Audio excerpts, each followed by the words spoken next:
Good morning, and welcome to the Think and Grow Rich show. My name is Galen Bingham. I am the leadership strategist, and I am so excited to be with you for not only for this show, but for this chapter and for this guest. This is going to be incredible. I'm going to stall for a little bit just to give you time to make sure that you've got people around you that need to hear this conversation. We're going to be talking about imagination. And this is a chapter that really cuts to and ignites the rest of the system, the rest of the philosophy. And I'm just really encouraged that we get to come to you every week to share with you insights from this incredible book.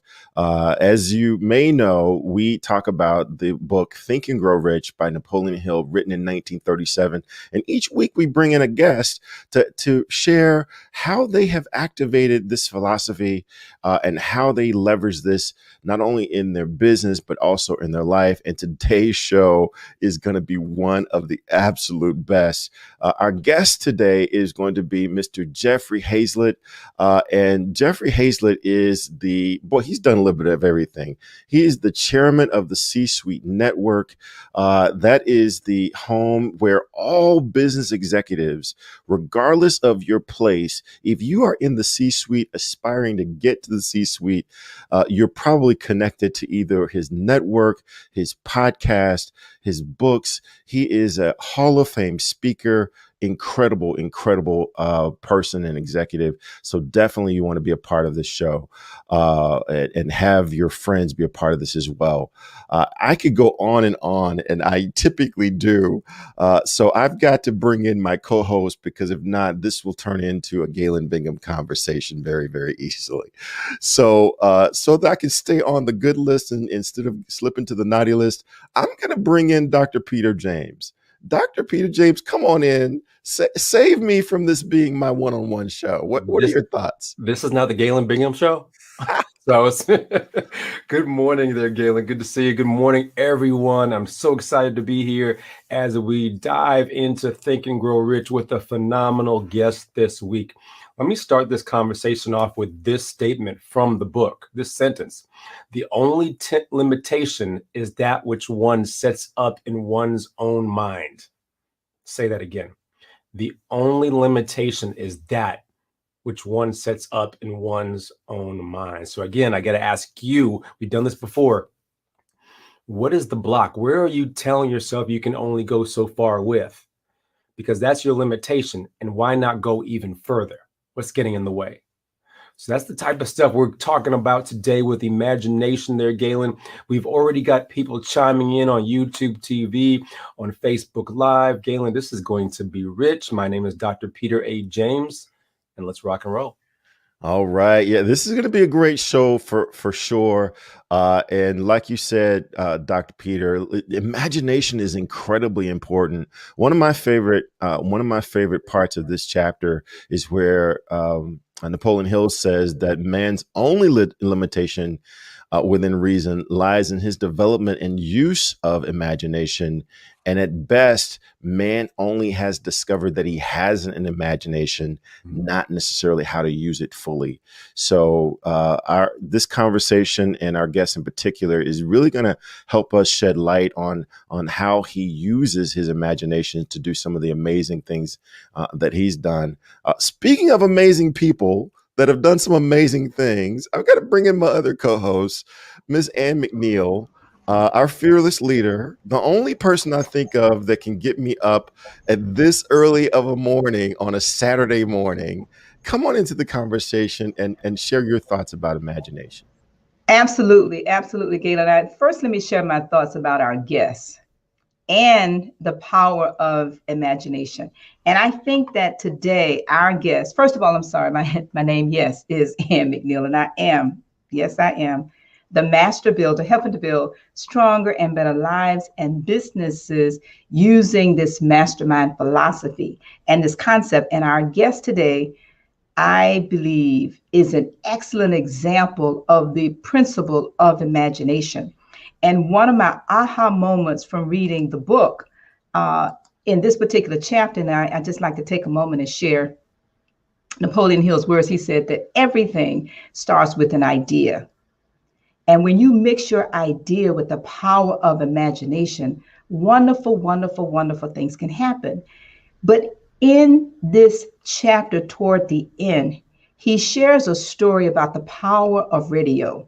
And what I'd like to set us up with today is the fact that our guest today is an example of what Napoleon Hill says in his chapter when he talks about the fact that radio will become those individuals who can tap into the imagination of the power of radio. Let's call it podcast, whatever you want to call it, will become the new millionaires of the future. And so our special guest today, Mr. Jeffrey Hayzlett, I believe is a great example of that. So like Dr. Peter, I'm excited to get the program started. Well, fantastic. Well, hey, before we bring in our guest, I just want to talk to you a little bit about his bio because, you know, we all know him to some degree, but I'll tell you, when I got his full bio, I was even more impressed. He's chairman and CEO of the C-Suite Network, which I said earlier is really where all key executives go for their information, for their insights. But he's also a book author. So he's authored books such as Think Big and Act Bigger, The Rewards of Being Relentless, Running the Gauntlet, The Mirror Test, The Hero Factor. He's a former Fortune 100 CMO working for some of the biggest brands on the planet. He has been featured in Success Magazine. He has been featured all over the world. He's traveled. He's a speaker. He's actually doing this thing for real. So with that, I would love to bring in Mr. Jeffrey Hayzlett. Welcome to the show. We are looking forward to this conversation. Welcome. Well, thank you so much. And thanks, Anne, for all that she's done to help build this community. And also yourself, Galen, and Dr. James. Dr. James, what great comments about imagination. You know, people would think now, if you put that in more current terms about thinking outside the box, and certainly Napoleon Hill did that. I don't know how many of you actually have a copy of the book with you pretty much on your desk all the time, but this is it. My favorite chapters are marked and everything else. And it's just exciting to be with each of you. It's so early in the morning. I almost wanted to stay up all night long just so I could just be here with you today and to be able to share with you. You know, I just got through contributing to a chapter in a new book called Dear Napoleon, which is out in August of the 2021, and all about what did Napoleon Hill mean to me. There's a few books that I read every single year. Dale Carnegie's book, How to Win Friends, and How to Win Friends, and then also Og Mandino's book, The Salesman, and then All the Time, and the only book that sits right here on my desk, and the one that I actually give a copy to every new council member, and I'm going to talk about that in a moment, Galen, but council members, where we bring them in and I say, everyone has to read chapter 10, but you also want to look at, hey, the chapter on desire, the chapter on faith, the chapter on imagination, the chapter on, organizing and planning. And then of course, I think the best chapter of the world in the book is chapter 10. And it's the one in which I make copies of and hand out to people all the time, send out digitally.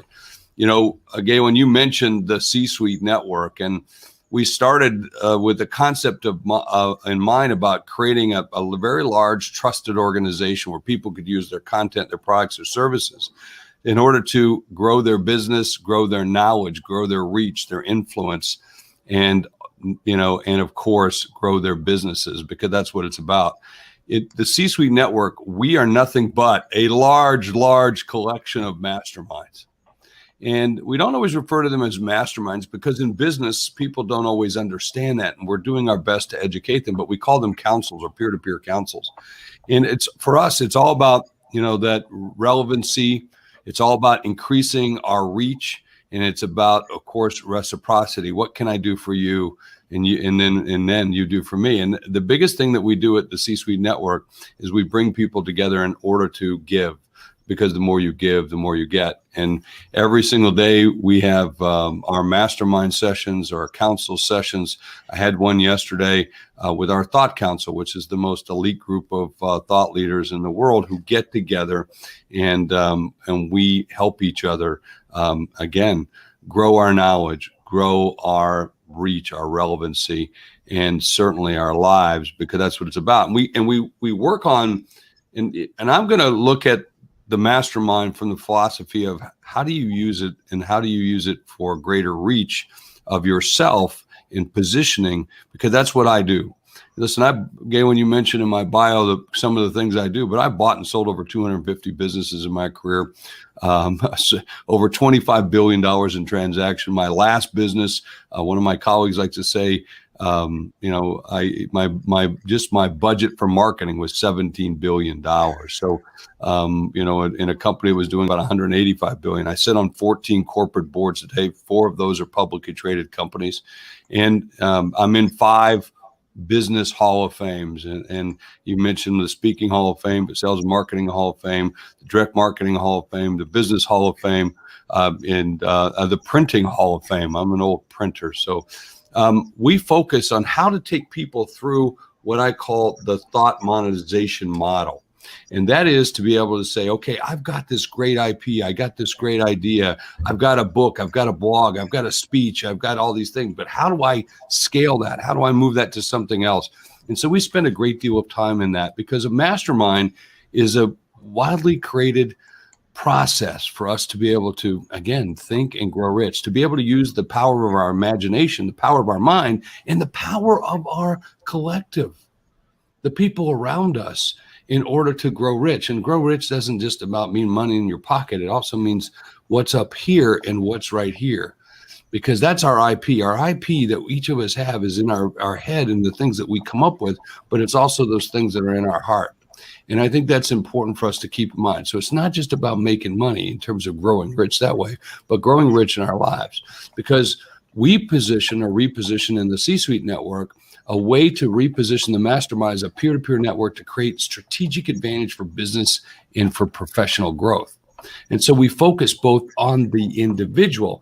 And by the way, that's what's so interesting is I get some of the most high-powered CEOs, high-powered CMOs who pay, $75,000, $100,000 to be a part of some of the groups. Now, not all of our groups are like that, so don't think like that. Think like $100 a month, for a lot of the groups. So, but it's an opportunity for them. And we find that we spend more time on what's in here than what's in here. And because of the way in which we've gone through different trials and tribulations in our lives that affect the things in the way that we do. And they, as Dr. James said earlier, it limits us to our mind. It limits us to, we can't do that. I can't do that. I'm not worthy. And all of the things around it, we have to sometimes say, well, you are. And it was yesterday, one of our members, I had to say, I said, I got to stop right now, because here we were in all these squares. And I had to say, what I saw from her 6 months ago and what I see from her today, it's almost as though like the lights were on. You know what I'm talking about? When you look at someone and before everything around them was kind of dark, and whenever you'd see them, it was just kind of a downer. And all of a sudden, boom, she shone because she had made and started to make that transformation and going out beyond her mind of what she was or what she could be. So when we look at masterminds, and I know we're going to get into this conversation with everyone here in the Q&A and everything else, but we look to help people with the thought side of being able to establish or leveraging their IP, expanded thought leadership positioning, category ownership, which I think is critical, content platforms and forums to be able to do it, and then how to look at client and prospect value and relevancy. At the same time, we look at how you monetize this. I'm a business person. I'm the kind of person that, is a workaholic and who went to my wife said, you're working too hard. You're going to get this thing fixed. And if you don't get this thing fixed, you better check yourself before you wreck yourself. And so I went to one of those, week-long immersive sessions with for alcoholics, addicts of all kinds, drug addicts, sex addicts, and of course, work addicts, and I'm the kind of person that sits in the back of the room counting up the number of people, how much is the workbook, how much are we paying everybody, how much are the meals, how much hotel, thinking, hey, this is a good kind of business. So that's the kind of person I tend to be. So I'm always looking at what is the monetization of that. So I also help people, and we help people in our group of being able to help them increase their revenue creation, new revenue opportunities, how to drive coaching and training and board services and licenses and serving on boards and lead generation and diversity of their income and everything else. And so we work on what does that look like and how to establish them, how to run them.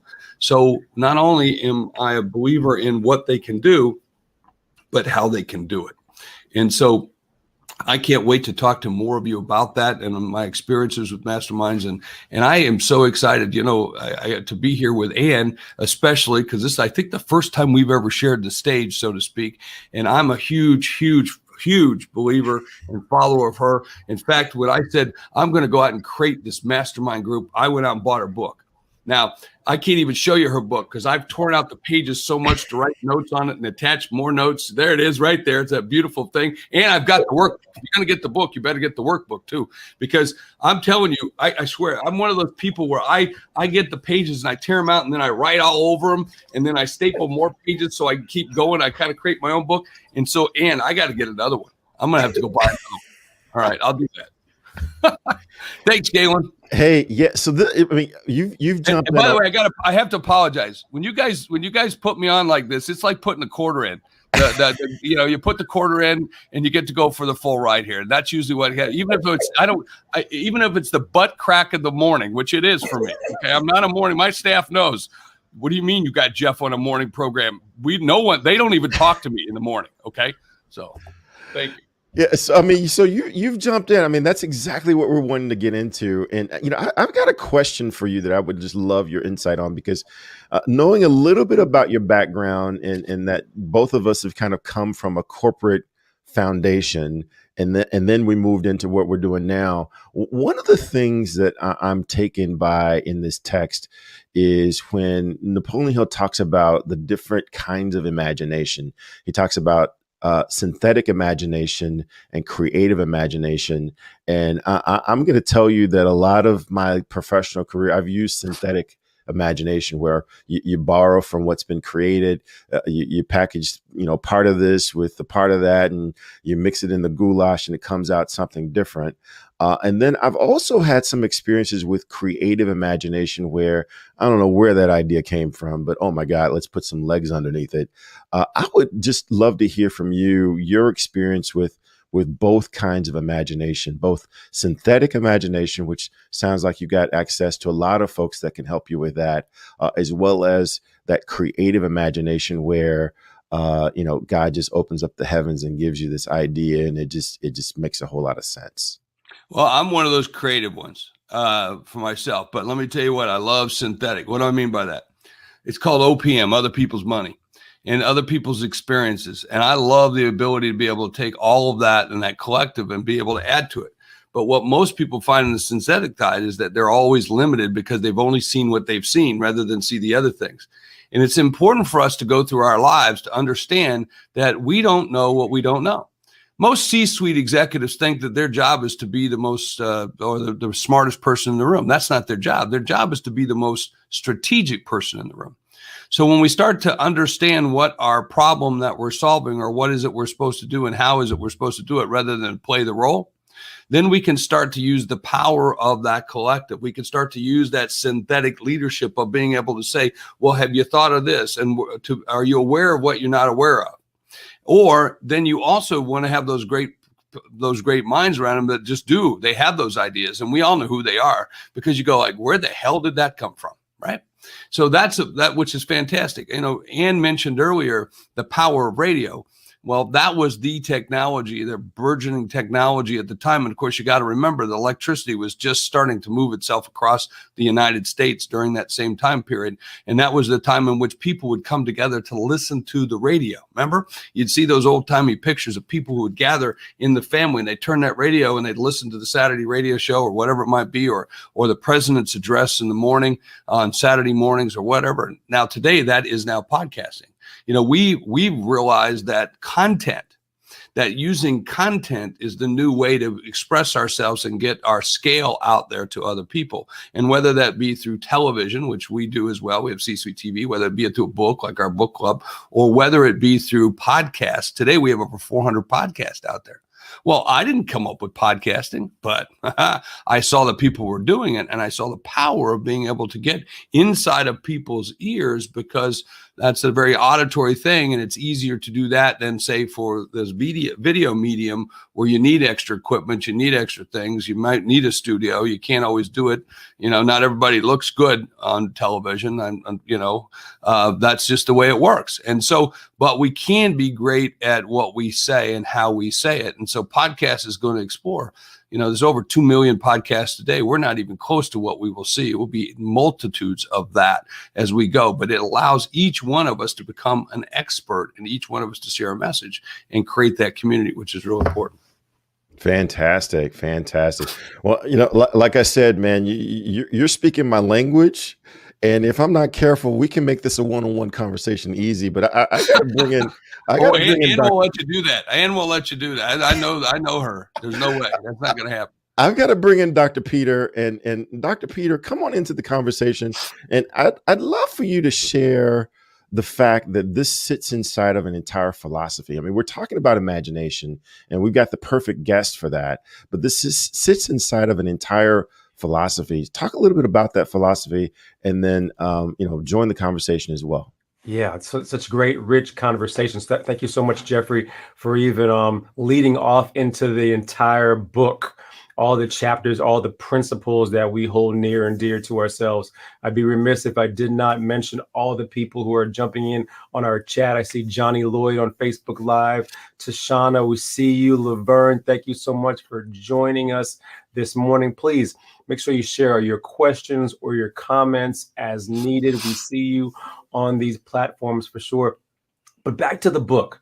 I love the fact that Jeffrey has mentioned already some of these principles, these chapters for sure. The chapter 10, the mystery of sex transmutation. Look, you put sex in front of anything, it just messes up your words altogether.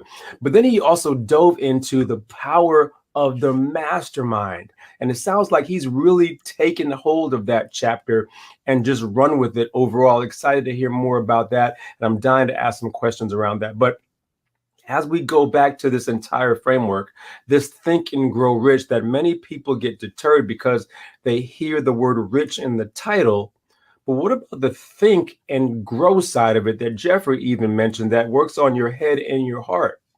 So let's take a look at this from the breadth perspective of it by taking a look at this video coming up here.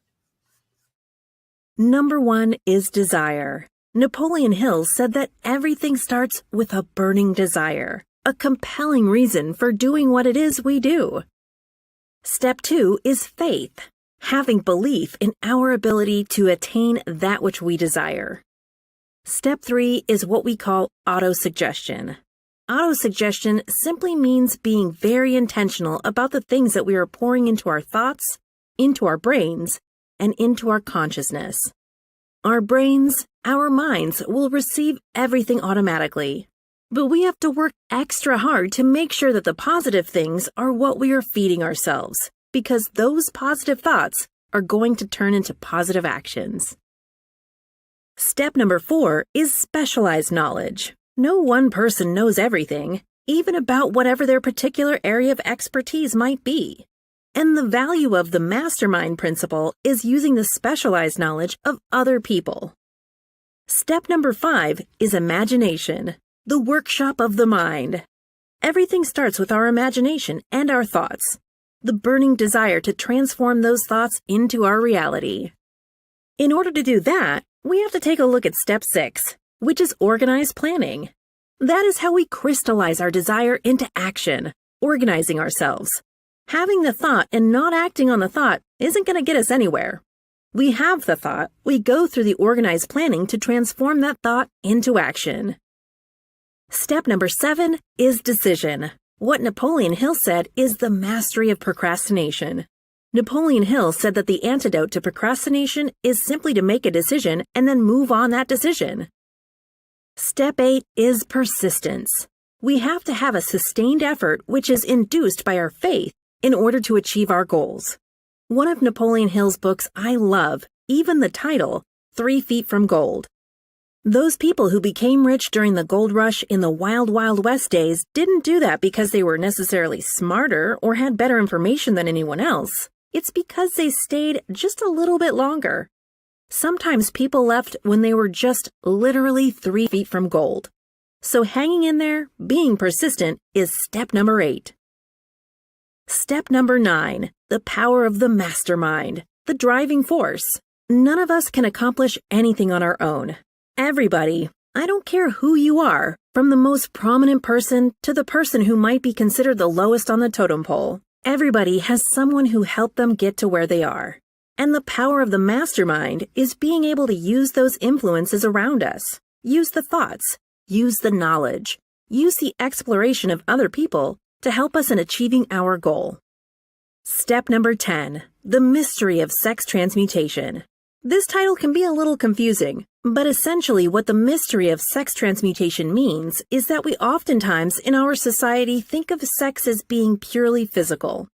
It is absolutely physical, but what Napoleon Hill teaches us is that sex also has an emotional element, and that sex is the strongest of our desires. That if we can take our sexual energy, transform that into positive, creative influences, it can propel us to new heights.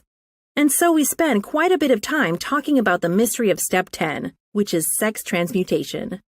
Step number 11 is the subconscious mind, which Napoleon Hill tells us is the connecting leap between our human mind and the infinite intelligence, the source of all thought, the source of all creativity. Conscious mind, we spent some time talking about how we use that through the influence of autosuggestion and what we're feeding into our mind. Step number 12, which is the brain, the broadcasting and receiving station of thought. Final step number 13, the sixth sense, the door to the temple of wisdom. This is the final step through which infinite intelligence may and will communicate voluntarily without any effort from or demands by the individual. The principle is the apex of the philosophy. It can be assimilated, understood, and applied only by first mastering the other 12 principles.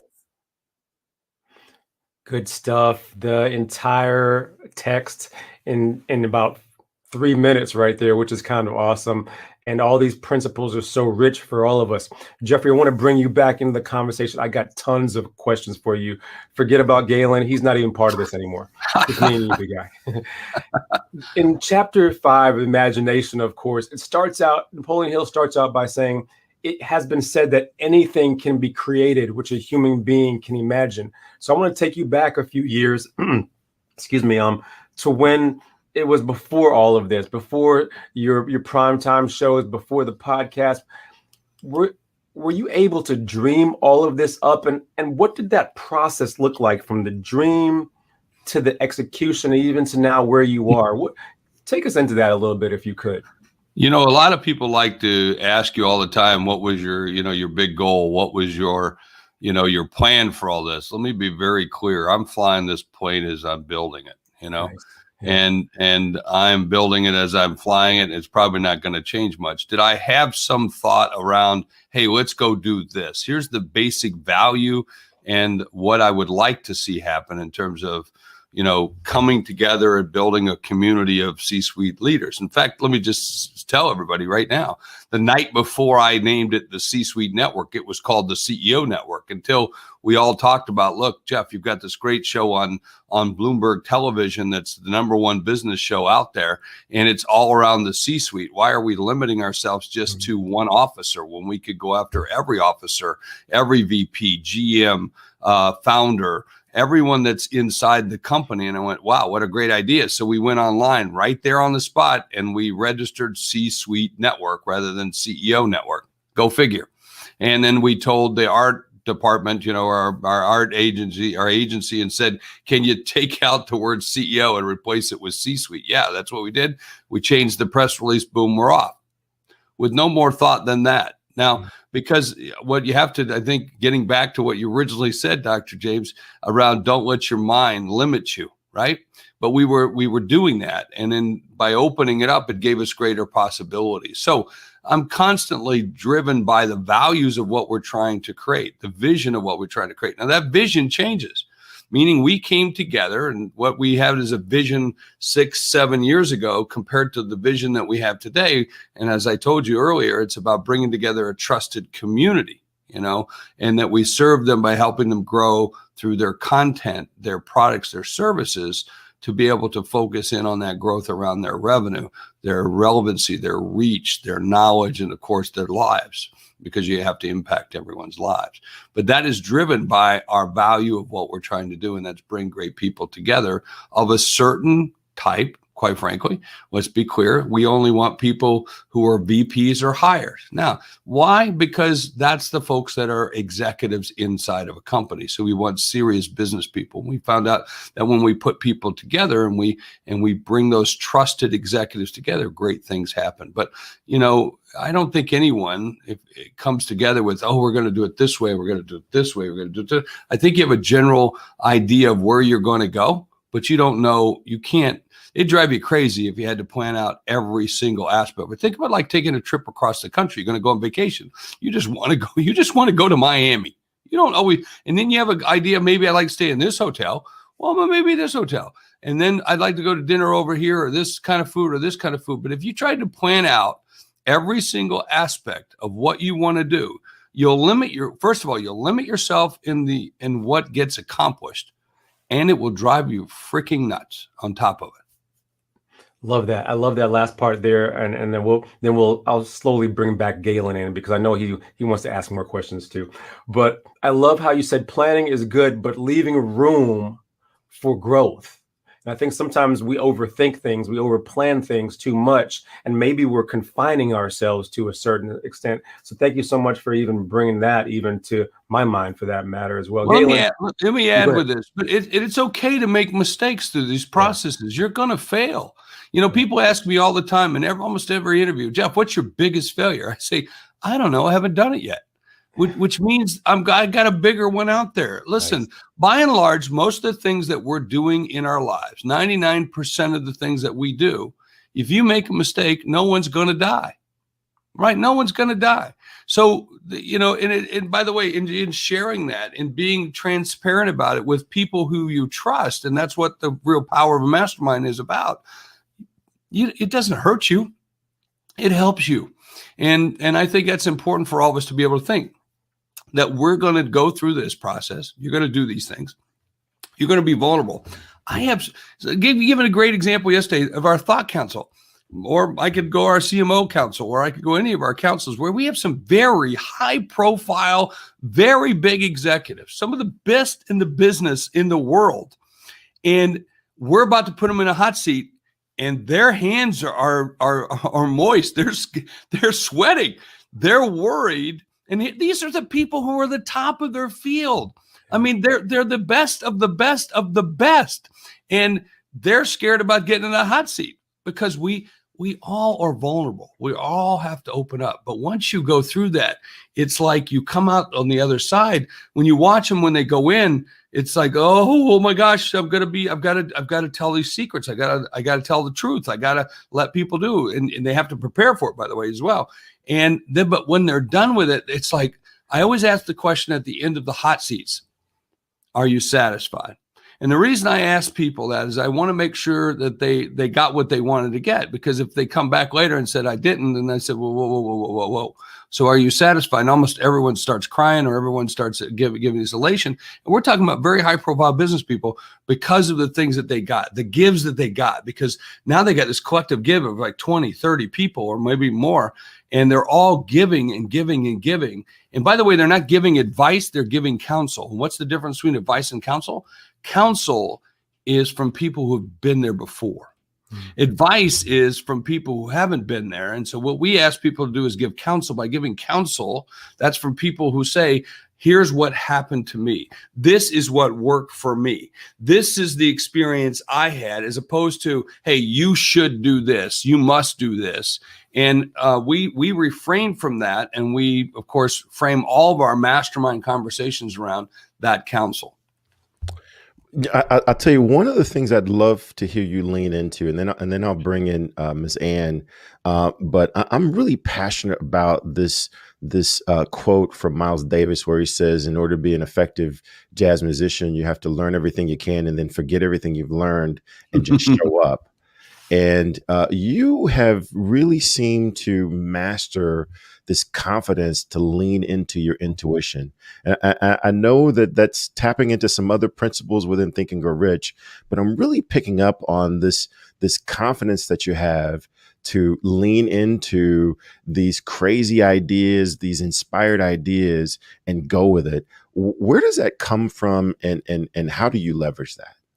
Well, they come from, that's a great question. And no one's ever asked that before, but I appreciate that. To me, it's like your own personal conditions of satisfaction, Galen. What is it that drives you or that you want? And so I framed what I call conditions of satisfaction. And then of course, around me, I know that Tricia Ben is here in the audience today, and she's one of my partners in chief. She's the chief community officer in charge of all the masterminds, all the groups that we have inside of the C-suite network and pretty much everything else.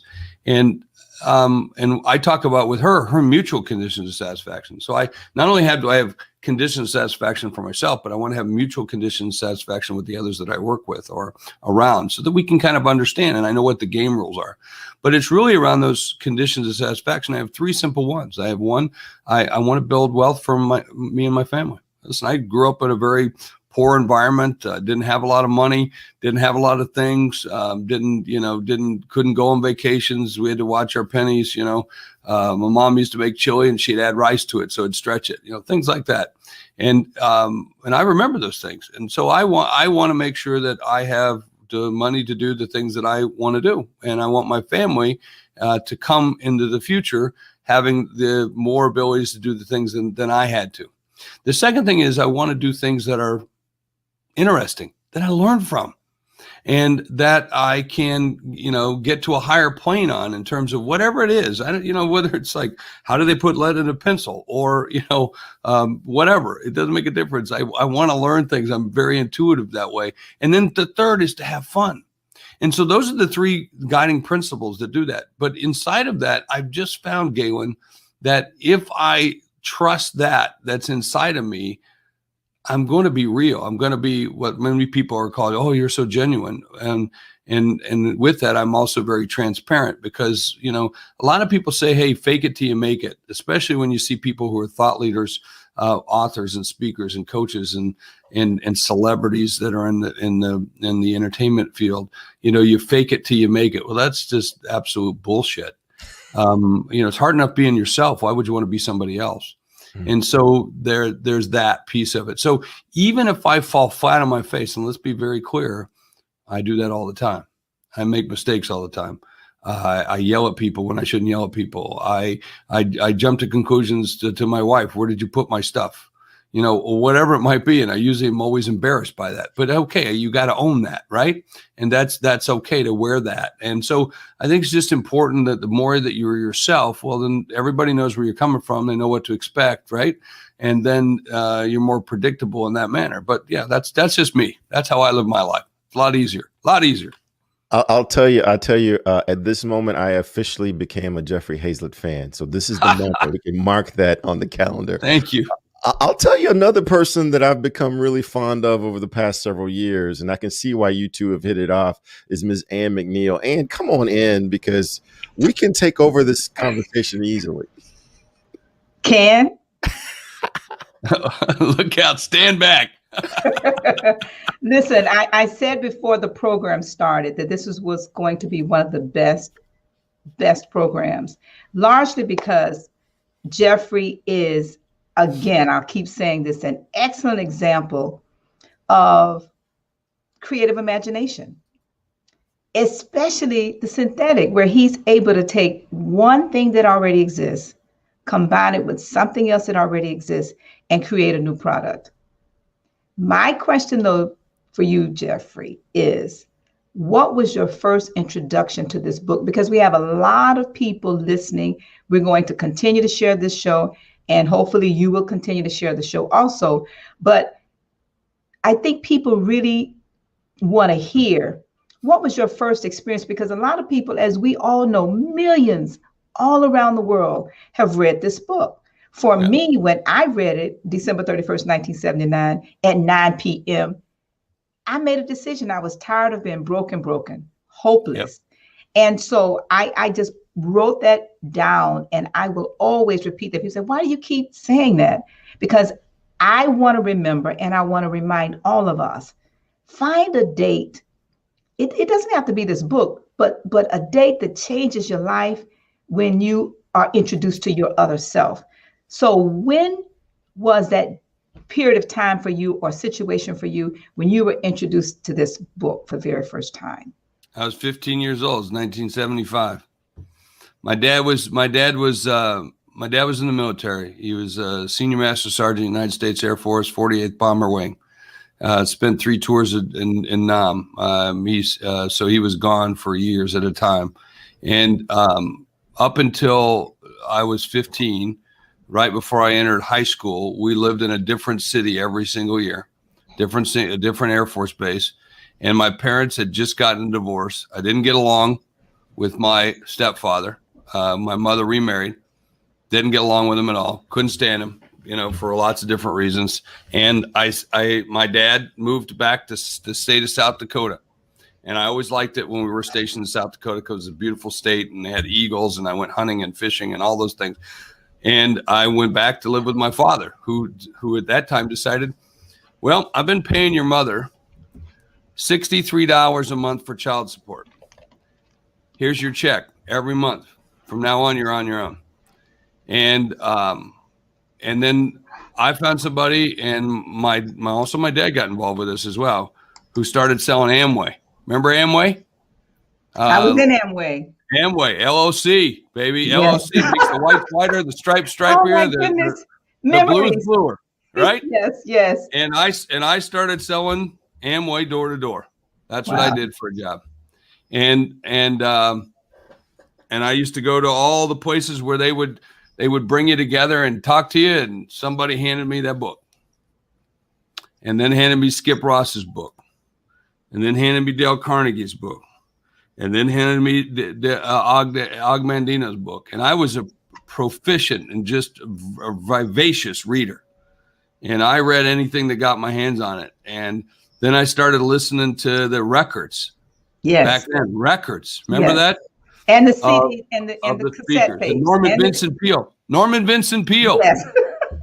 And even people like, and then I started listening to great speakers like Jerry Clower and comedians and all kinds of things. And that's the people that I studied. And then in my 20s,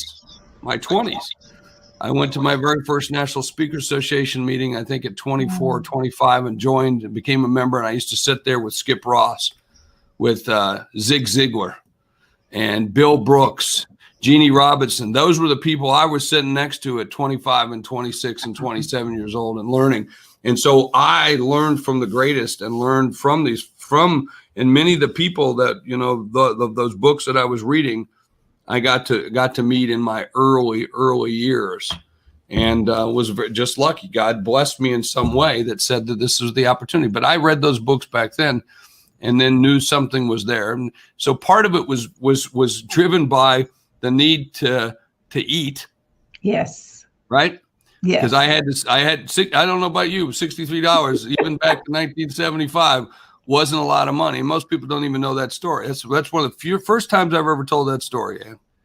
And but that's the way my life was. And my dad gave me that money up until I was 18. And then when I was 18, I no longer got that check. But if I hadn't worked, if I hadn't done what I had to do, quite frankly, there were nights I didn't eat, and there were nights that, I would spend them in my car working the night shift at McDonald's, so that I could it was going to be an hour to drive home, and I would stay and so I could go work early that morning. So I'd sleep for 3 or 4 hours. I did the night shift, and then I worked the day shift too. So anyway, those were the days. Well, let me just encourage every person who's listening who is in a type of multi-level marketing business. What Jeffrey has just described is one of the best journeys into entrepreneurship. I was also in Amway, Jeffrey, and I went Emerald in Amway. And so the books, the tapes, the conferences, all of those things, but I did not know that was preparing me for now. So like you said, all the books that they had a book a month. So many of the books that people are reading now, we all read back then. And so that journey for you, and then I'll go to Kodak, because I would contend that helped prepare you to be a success in corporate, and is still preparing you to be more successful in your entrepreneurs. Your thoughts? Oh, without question. I think the experiences that we have throughout our life, listen, good or bad, yes. Help us in everything that we need to do and where we need to go. I wouldn't trade one moment. People say, what would you like to do differently? Or the fact that, somebody hears me on this call, I lived in a different place every single year. Well, my wife went to a one-room schoolhouse in South Dakota up until she was in middle school, and then she went to town school. Okay. Now, to me, and everybody would say, well, Jeff, that's a weird life. You go, what are you talking about? To me, that's normal. For living in one place all your life, that's weird, And so all the things that we do lead us to where we want to do. Don't dwell on whether those were good or bad. They are what they are. What are the things that you can do today based on those experiences of your past that get you where you would like to go? And then once you find where you go, you're going to want to go somewhere else. You're going to want to do it even more, or you're going to want more of it. And so find the things that give you your own conditions of satisfaction. By doing that, by opening up the mind, by having the experiences to have the collective wisdom of the mastermind, the collective wisdom of the collective wisdom of the council, that peer-to-peer council, which we do every single day in the C-Suite Network as part of your business growth, which is also your personal growth, leads to the kind of life that you want to lead. And I think that's an important piece of it. Now, I would be remiss if I did not ask you to share your thoughts about my books, because I am also learning to self-promote, and we do a lot of things. But I think the power of imagination, which is what you just described in terms of your journey, we want to encourage every single person who's listening. What ideas do you have, like Jeffrey's done, with one idea that built upon another, that now has grown into, but all because he's masterminding with other ideas, with other individuals of like minds and like spirits. And then he came across my books. So of course, before I turn it back over to Galen, I would be remiss if I did not ask you to share. Well, everybody needs a guideline, a way in which to do it. And so when I was looking, and I said, and I called Ann out of the blue, and but after I bought her book, but I'll get to that in a second. I'll come back to that. Let me first of all talk about the book. See, sometimes when you're like me and you got that creative side, it's like squirrel, and so you're running over here and you're running over here. That happens to me all the time. So I have to control that squirrel. Okay, I got to put a leash on him and take him for a walk. So when I talk about the book, I was looking for something. I said, there's got to be a process, a way, something. This is good, but what can we do to get a process, a way to be able to implement a mastermind? Who's got that?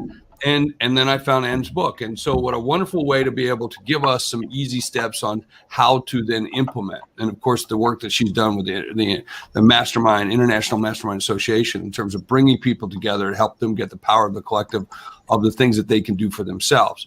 And of course, I've been looking for things to do with folks at a business level. So how can you do this, and how can you create it, and how can you build something? So we're actually creating the Mastermind Council inside the C-Suite Network, which is nothing but a mastermind of masterminds. It is for anyone that's running a mastermind council, that is running their own mastermind. We're going to bring them together. And I'm going to be doing, Ann, as well, if you don't mind me mentioning this. Absolutely.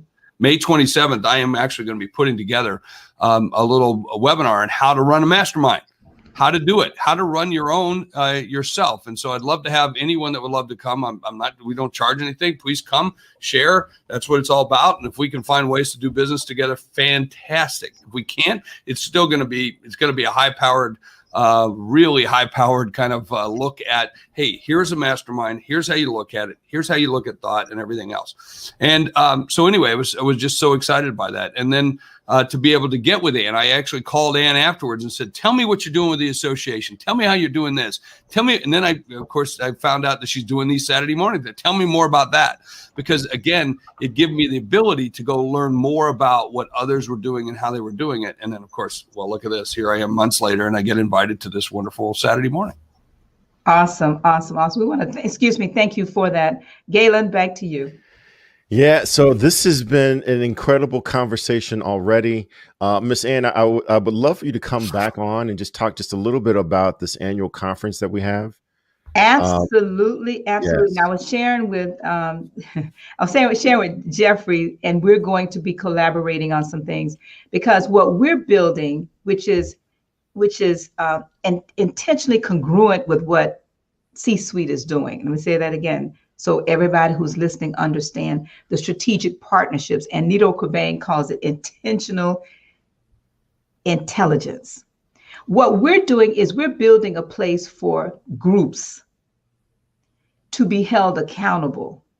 And we host an annual meeting for your life. And we're going to extend an invitation to you, Jeffrey, to join us this year in January on the 7th and 8th. This is not for C-Suite, Jeffrey. This is for Jeffrey's life. You bet. Your spiritual life, your family goals, your health goals.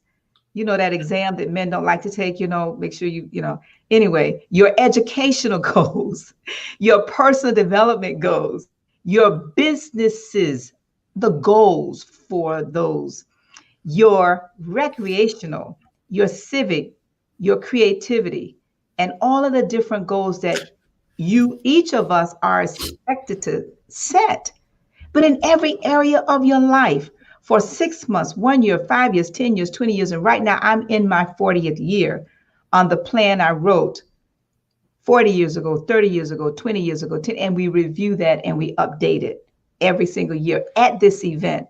And you are expected to bring your life in writing.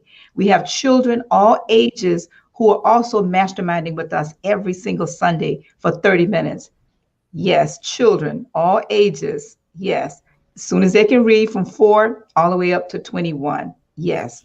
And so this is what we do. We're going to invite you to please click the link or go to internationalmasterminders.com and join us in January at the Embassy Suites on the 7th and 8th, 2021. And we will see you there. Thank you. Well, fantastic. And, I would just love to go around and just ask everyone to kind of check in with their ahas, because this has been an incredible conversation that easily could have been 2 hours, very, very easily, without any effort at all. So I'll start with you, Dr. Peter. What are some key ahas that you got from this conversation, and how can people get a hold of you? Yeah, first of all, so much has been coming through the chat, through Facebook Live and through YouTube. Galen, I can't even keep up. Just some phenomenal comments, phenomenal feedback relative to what Jeffrey's talking about. I'm loving this conversation. Some of the things that have resonated with me mostly was the vulnerability needed for growth. That's huge, right? How are you able to open yourself up to be more transparent, so that you can grow more as well? That mastermind power is so powerful. And if you have not perused through chapter 9 of this great text, or if you have not experienced a mastermind, we definitely have some examples for you to do so. My name is Dr. Peter A. James, the high performance coach, helping you to shift your mindset. You can find me on any social media platform at Dr. Peter A. James. That's at DrPeterAJames. Excited to be here with you all. Jeffrey, great show. Back to you, Galen. Well, fantastic. This, again, amazing show. Miss Ann, let's go to you. Key ahas, key takeaway from this conversation. How can people get a hold of you? Well, my key takeaway is Jeffrey's real story on how it all began. I think that any and everybody listening to that can better appreciate your own story. One of my favorite books is Acres of Diamonds, and the fact that Russell Conwell talk about, your greatest diamond mine is inside of yourself, and it's normally in your hometown. And what Jeffrey's done for me today is to continue to remind me that everybody has a story. And when you've read this book and you continue to read this book, allow it to read you. And so, Jeffrey, I'm going to say on behalf of all of us, thank you so much for sharing. But for all of those of you who are listening, connect with C-Suite, connect with us. You can connect with me at annmcneil.com, but only if you are interested in having a better quality of life in every area of your life and you're willing to invest in yourself. Thank you. All right. Well, Jeffrey, this has been an incredible conversation. You have definitely delivered against everything that we had hoped for. What are some key takeaways that you may have walked away with? And how can people get a hold of you if they want to get more involved with the C-Suite Network or some of the other projects that you're working on? Well, thank you very much for asking. I'm going to go back to chapter 4 of the book, The Power of Auto Suggestion.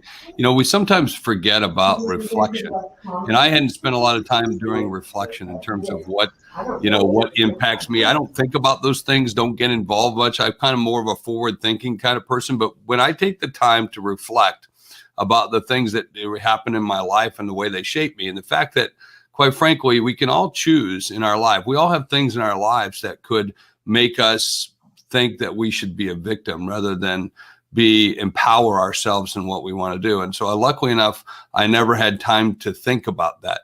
But I also had a great power of auto suggestion. And a lot of people might call it meditating today, might think about, planning positive thoughts and the way in which you do things. I do a process of centering. I spent a lot of time in Japan. And a lot of ways in which we kind of come to some peace and a position of strength. And I think we all need that. And, my wife is probably the best at that than I could ever be. Every morning she says, it's going to be a great day. And when I start getting down, because I can get down just like anybody else, she just brings me back up. And it's that power of auto suggestion. And so I was reminded of that today. And even the power of reflection on the things that got us where we are and to be grateful for those things. That's the takeaway I had today, because I hadn't told that story in a long, long time. And I'm grateful for those things. I'm grateful for those trials and challenges, because they set me up for the rest of my life and the way that I want to be. And so you have to be grateful for even the negative things that happen in your life. And to me, that was important. Hey, to find me, all you got to do is go to C-Suite, S-U-I-T-E network.com. You can find me at jeff@c-suitenetwork.com. Jeffrey Hayzlett, you can find me, just go look. But if you look up anything C-Suite, and we'd love to have you. Again, going to be doing a mastermind session on May the 27th. Love to have you. We've got lots of great programs that are going on in the C-Suite. We do over 300 live programs a year now, and we'd love to have you. We have over 350,000 people who are active in the C-Suite network. And then on top of that, we've got our podcasting C-Suite. If you want to be a podcaster, if you want to do a TV show, you want to be on a show, whatever it is, we'd love to have you come by and see us in the C-Suite.